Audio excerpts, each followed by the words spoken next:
am na ñu wax ni Sonko dala laaj. mais par contre j'ai jamais dit que dama un peu donc. je vois pas.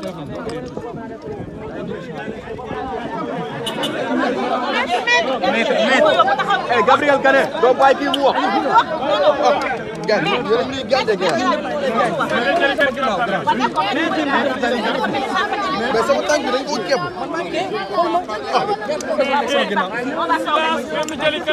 Ok, maître ñëwal. yow mënoo mu jël génne ko. Laaj leen ma man. Grand bu ngeen arrivé tuuti sama tànk bi maa ngi gaañu gaan.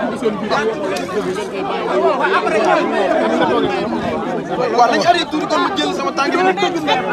Grand bu ngeen arrivé tuuti gars grand. waaw boo jógee si kaw gi gën a may gaañ.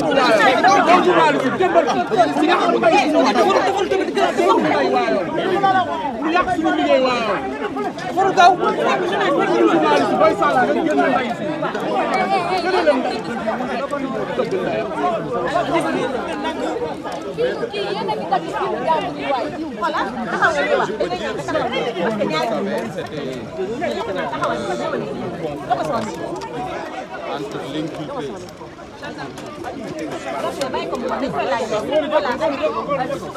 En vérité, il n'y a pas eu une véritable confrontation.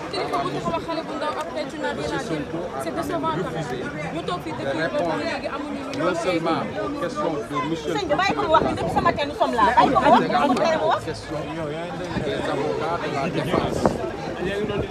Par quoi de conséquence, il y a une nouvelle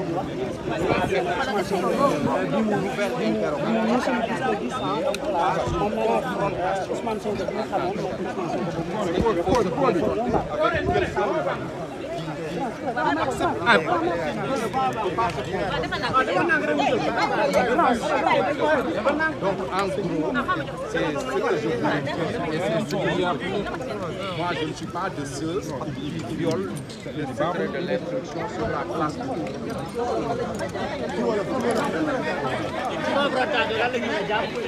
Maître, rapprochez-vous s'il vous plaît, maître. Non, xam nga tey dañu ñëwoon ci audience su confrontation entre Adji Sarr ak Ousmane Sonko mais li ma mën a jàpp mooy ak li ma mën a wax mooy en réalité confrontation amu fa parce que Ousmane Sonko nanguwul woon répondre ci question procureur de la République nanguwul répondre aussi ci question avocat Adji Sarr yi donc c'est dans ces conditions que l'audience s'est déroulée. Alors donc confrontation daal lu tax ñuy wax confrontation amu fa donc nag man loolu rek laa leen mën a wax parce que man bokkuma ci ñi nga xamante ni dañuy taxaw ci mbedd mi di violer le secret de l'instruction. Ça c'est violer l'instruction. Si je décline les questions. Yooyu yëpp du dëgg li ñu doon wax ci mbedd mi yëpp dara du ci. Je ne peux pas parler avec tout le monde. C'est bon,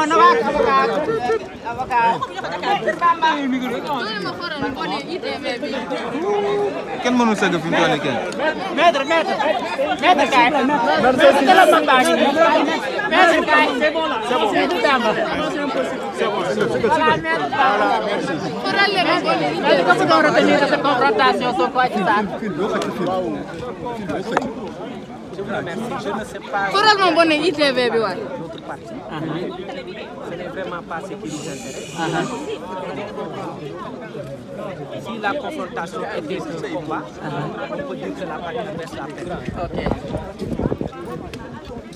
On attendait la fille pour qu'elle vienne nous fournir les preuves de l'existence d'un viol, qu'elle proclame maintenant à peu près 2 ans.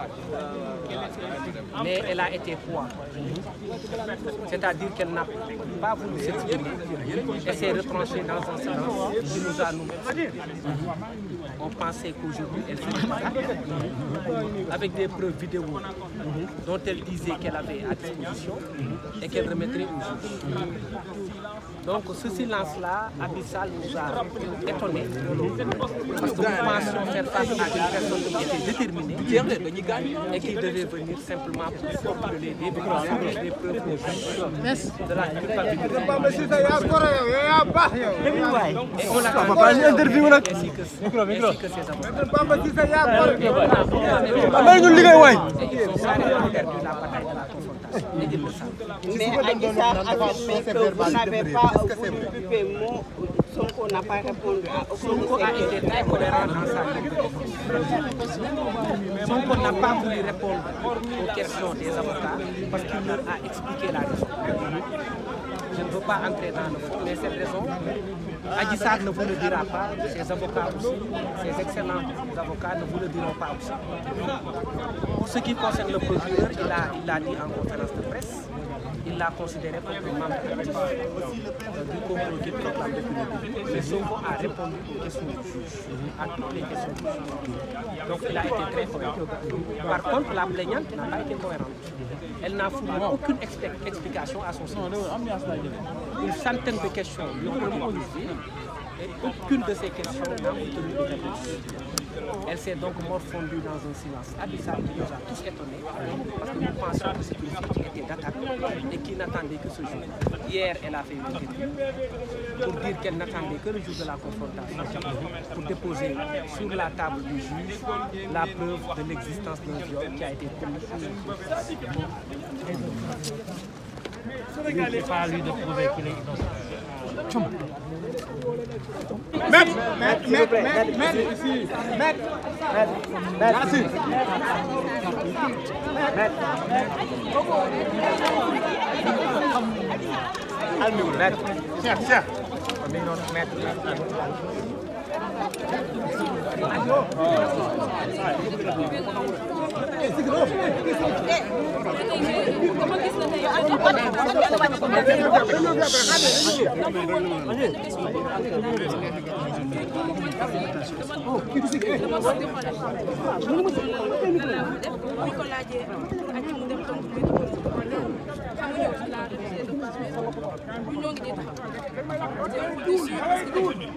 Aji ñu ngi wax ne dafa amoon parce que dafa la wax ne nga bàyyi ma ci kàddu bi da ngay fen nga dellu si waat ñu ne loolu dëgg est-ce que mën nga ci dellu si waat. Tey j'ai vu Ousmane boo mosul gis. Tey j'ai vu Ousmane boo mosul gis. Ousmane bi ma xamoon si télé bi la def. Mais est-ce que coow amoon na seen diggante ci confrontation bi parce que ñu bàyyi ñu ngi koy wax ne daf la wax ne da ngay fen nga ne ko du dëgg ba mu nekk ci internet est-ce que non mais ko amul dëggal photo ak man dommage. wax la ak yow. non dafa bañ dafa bañ. Adji Sarr rumeur yi ñu doon dégg ci dëgg lan lañ ci mën a xam. Tontu yaay tontu maître El Hadji Diouf